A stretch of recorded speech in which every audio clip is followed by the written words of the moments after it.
सतलोक आश्रम प्रमुख रामपाल को बड़ी राहत। हाईकोर्ट ने आजीवन कारावास की सजा निलंबित की। 10 साल 27 दिन जेल में बिता चुके हैं रामपाल। सतलोक आश्रम बरवाला के प्रमुख उपदेशक संत रामपाल को पंजाब और हरियाणा हाईकोर्ट से बड़ी राहत मिली है। कोर्ट ने रामपाल की उम्र और अब तक जेल में काटी गई अवधि को देखते हुए उनकी आजीवन कारावास की सजा को निलंबित कर दिया है। रामपाल को नवंबर 2014 में गिरफ्तार किया गया था। अक्टूबर 2018 में हिसार की अदालत ने उन्हें हत्या, गलत तरीके से बंधक बनाने और आपराधिक षड्यंत्र के आरोपों में दोषी ठहराते हुए आजीवन कारावास की सजा सुनाई थी। तब से वो लगातार जेल में बंद थे। हाईकोर्ट के जस्टिस गुरविंदर सिंह गिल और जस्टिस दीपिंदर सिंह नलवा की खंडपीठ ने शनिवार को सुनवाई करते हुए कहा कि अपील लंबित रहने तक सजा निलंबित करना उचित है।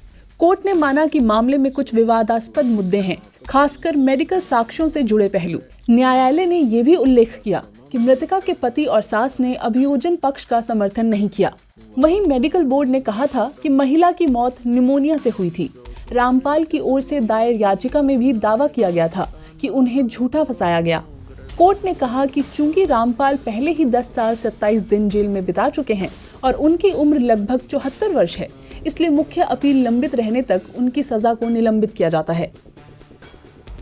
रामपाल के 13 सह आरोपी पहले ही जमानत पर रिहा हो चुके हैं। ऐसे में संभावना है कि यदि किसी अन्य मामले में वो वांछित नहीं पाए जाते तो जल्द ही जेल से बाहर आ सकते हैं।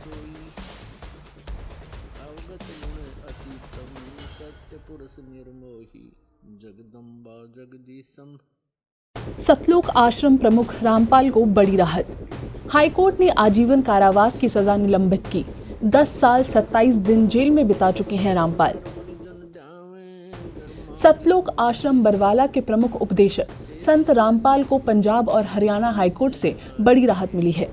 कोर्ट ने रामपाल की उम्र और अब तक जेल में काटी गई अवधि को देखते हुए उनकी आजीवन कारावास की सजा को निलंबित कर दिया है। रामपाल को नवंबर 2014 में गिरफ्तार किया गया था। अक्टूबर 2018 में हिसार की अदालत ने उन्हें हत्या, गलत तरीके से बंधक बनाने और आपराधिक षड्यंत्र के आरोपों में दोषी ठहराते हुए आजीवन कारावास की सजा सुनाई थी। तब से वो लगातार जेल में बंद थे।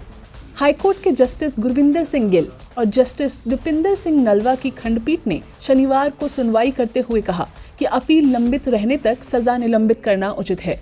कोर्ट ने माना कि मामले में कुछ विवादास्पद मुद्दे हैं, खासकर मेडिकल साक्ष्यों से जुड़े पहलू। न्यायालय ने ये भी उल्लेख किया कि मृतका के पति और सास ने अभियोजन पक्ष का समर्थन नहीं किया।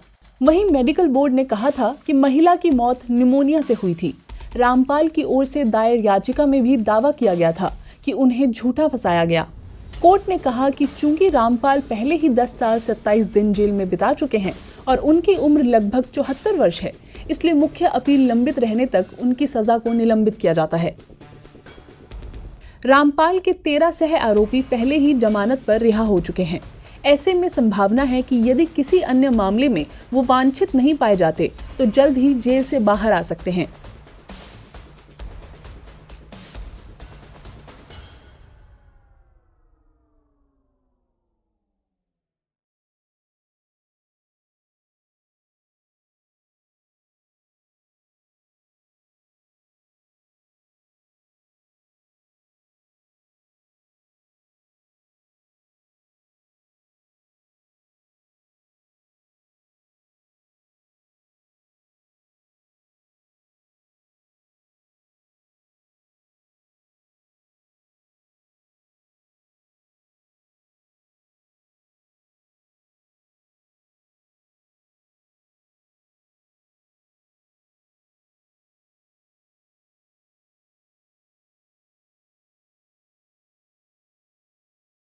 द्रौपद सुता को दिन ने लीर जाके अंत बढ़ाए चीर। अब उसने खूब खींच खींच कर छक लिया। दुशासन इतना तगड़ा आदमी था, कहते 1000 हाथियों जितनी ताकत थी उसमें। और द्रौपदी कहते कोमल अबला, और जो भगवान के आश्रय हो गए, कहते न्यू रखूंगा अपने भक्तों को। अब कहते एकम एक का होण देर संदेह कैलाश, मेरे आश्रय नो रहेंगे मेरे दास। अब दुशासन के सामने द्रौपदी की औकात थी। एक झटके पता नहीं कहाँ पड़े जाके, और उसका पसीने आगे थक गया वो हार के, उसका चीर खत्म नहीं हुआ।